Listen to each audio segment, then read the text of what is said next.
Good afternoon on what is a mild, grey and cloudy day. It is Wednesday the 13th of March and I'm in the reading up with a nice hot cup of tea. And parcel to continue unboxing. And what I have pulled out of here is, let's have a look. Can we see? Well, yeah. Best of White Dwarf Articles, and the other thing I pulled out of here. Oh, White Dwarf 1889.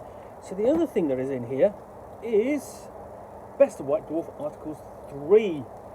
Games Workshop presents Best of White Dwarf Articles 3, includes for D&D, the Town Planner, RuneQuest, dealing with demons, AD&D, the Necromancer character class, Dungeons and Dragons, RuneQuest support in this issue, a collection of rare masterpieces from the early days of Britain's greatest gaming magazine, collected here for the first time. Within its hallowed covers, you will find a guide to the Dungeon Mastering Lou Pulsifer, the Necromancer, also by Lou Pulsifer, Dealing with Demons, Dave Morris, Dungeoneering with Demons, Liz Fletcher, Arms at the Ready, Lou Pulsifer, Zen in the Art of Adventure Gaming, Dave Morris, Designing a Quasi-Medieval Society before D&D, Paul Vernon, The Town Planner, Paul Vernon, Stop Thief, Marcus L. Rowland, Worldly Power, Phil Masters, the best of Starbase, the best of Rune Rights, and the best of Fiend Factory. So, okay, so this is, let's have a look, does it say, I'm just trying to look, this is published 1986, something like that. Contains some of the best feature articles that appeared on White Dwarf between 1982 and 1983, and this will be the third and final issue of Best of White Dwarf Articles. And what these did was collect material that was out of print, because essentially it was difficult to find back issues during the day. We didn't have eBay, or going to conventions was not a done thing in those days. And you didn't always hear about the conventions when they occurred. So essentially these took sort of like what they believed was the best, the most interesting content, the most requested content, and put it in one publication. And of course, this is now itself sort of like relegated, sort of like moved to that point where it's a little bit difficult to get hold of. It is definitely a whole lot more expensive than £2.50. Expect to pay £10 as much, I would suggest, on average. And the thing is to bear with the articles series. They're not. The series is not as good or as interesting, perhaps, as the series of scenarios. Essentially, White Dwarf did the Best of White Dwarf scenarios 1, 2, and 3 as well. These are sort of companion volumes. They don't need each other, but you kind of want one with the other, because they all kind of capture how good the content from White Dwarf was, really sort of like from that period of sort of like 79, 80 through to about 85 or so. With some really great scenarios, some really good, interesting articles, that you lapped up as a young player. So we opened up, and sort of like the first thing we've got is an article. You've got the contents page and a short editorial and an advert for Citadel Miniatures. There we go, in all its colour glory, because by this time, White Dwarf as being a lot of it has been in colour, especially adverts. Got a full list of Citadel's latest. And then we've got that article, A Guide to Dungeon Mastering by Lou Pulsifer. And part 1, Setting Up Adventures. And this is just a double page spread. There we go, before we move on to part 2, Monsters and Magic.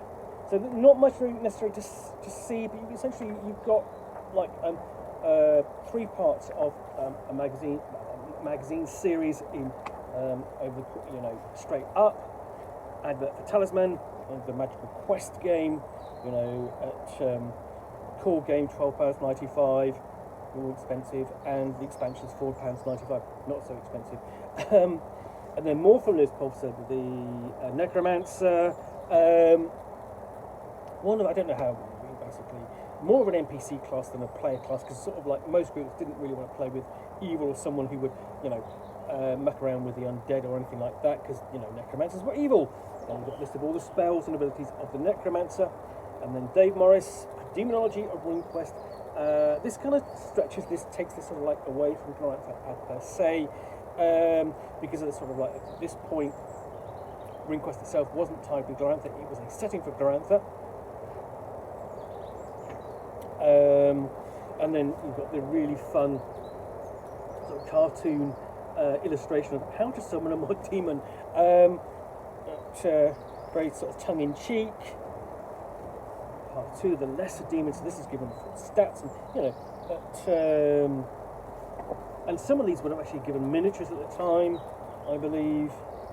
So you've got a full list of different miniatures, and then part 3, the demonic nobility.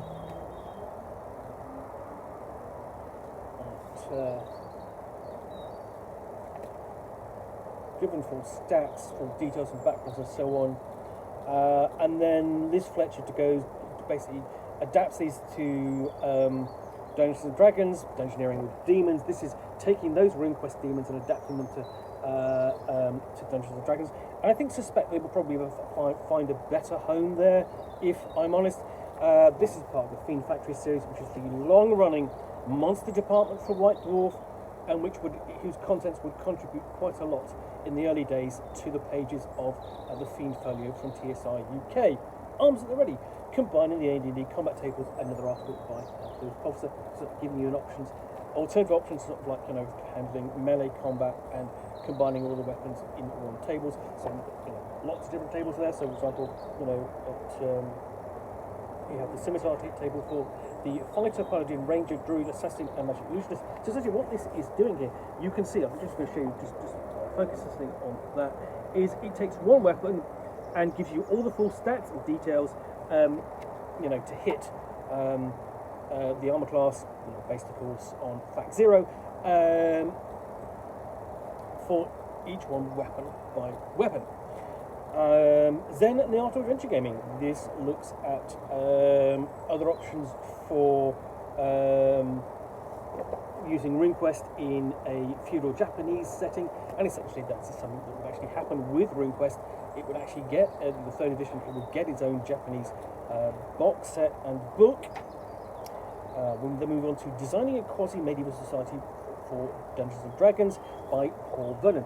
Paul Vernon is one of those names that sort of like the kind of die-hard White Dwarf readers recall with some reverence, because he wrote Trouble at Embatries, a very well-regarded scenario. Appeared, I think, in issue 34, 35 of White Dwarf, and this is sort of like the precursor to it. And it's also the precursor to another thing that he created, which was Starstone. I've already done an unboxing of that, I've done a review of that. Starstone is one of those very few Dungeons and Dragons style adventures published here in the UK in the early 80s.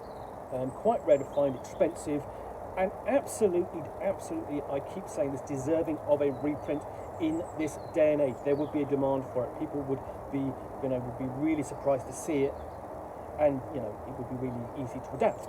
So this is looking at sort of essentially the economy, basically how to design a working economy of your Dungeons and Dragons board. I mean, because essentially the thing is, you play a character as a subject. Mostly what they're doing is having adventures and going down holes and killing things and getting treasure and coming back out again. But what's happening in the real world around them? And this is the sort of article that would explore that and present, that ever sort of demanding search for verisimilitude in your Dungeons and Dragons setting.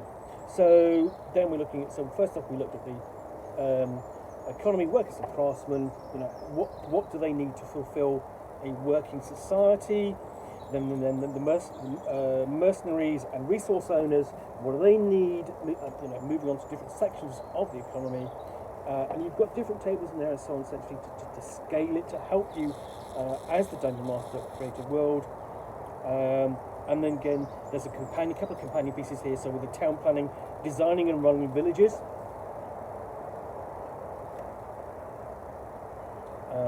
And then designing towns and cities. And it's these two subjects, whether it's designing a quasi-medieval society or the town planner,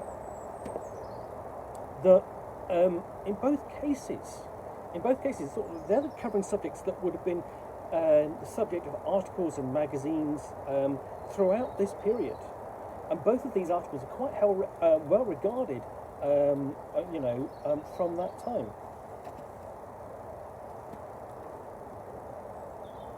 And then running towns and cities. And this would have run over sort of like 3 issues. And then we've got a list of sort of like the things from Games Workshop just out and over at Games Workshop. There we've got the 3rd edition reprint of Call of Cthulhu, the hardback, which everyone in the United Kingdom went, that's the version for me. Stop Thief, the Thieves Toolkit for thieves in detail. If you want to run a kind of focused thieves game, whether that's sort of like in a Thieves World setting or somewhere, like the Thieves Guild box set, role-playing game. World Deep Power, additional government types for Traveller by Phil Masters.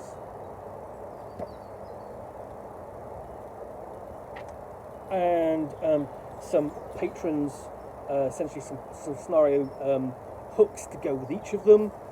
And this is followed by additional detector systems for Traveller starships. This has come from the Best of Starbase, which was the long-running column for Traveller in White Dwarf. Similarly, standby to repel borders, how to repel borders, because that's a common situation in Traveller. You might get attacked by pirates. Room rights. This is rules editions for room rights. Again, the long-running RuneQuest department for White Dwarf,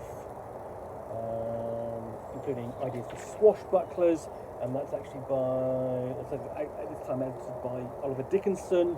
Fiend Factory. We've got monsters. More monsters like the Lorelei Willow, the Jack Vicari,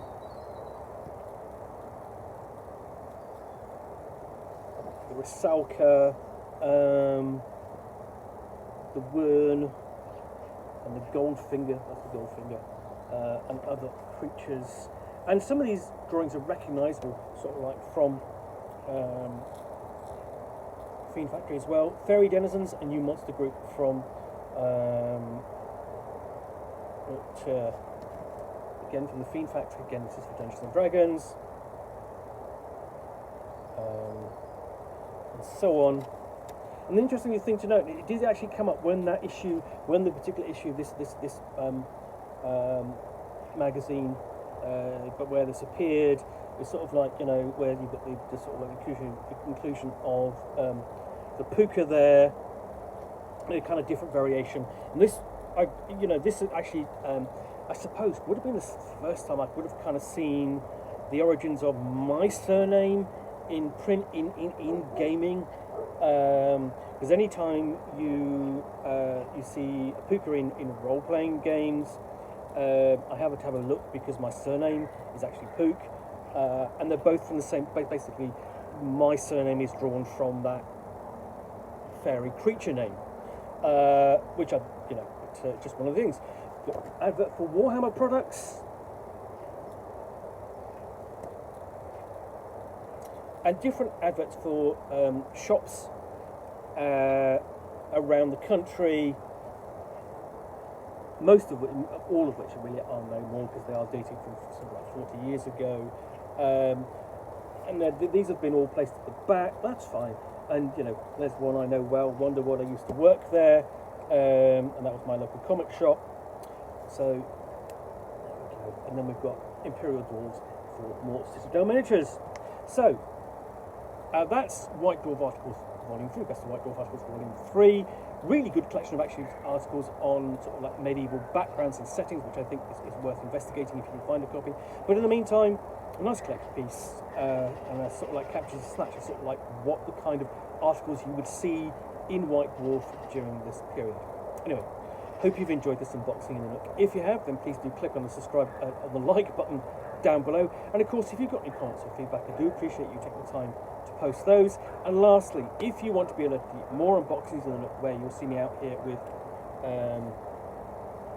package containing a book or game, in this case a best-of compilation, which I will unbox and chat about to the best extent of my knowledge for roughly 10 minutes or so, all of course accompanied by a nice hot cup of tea,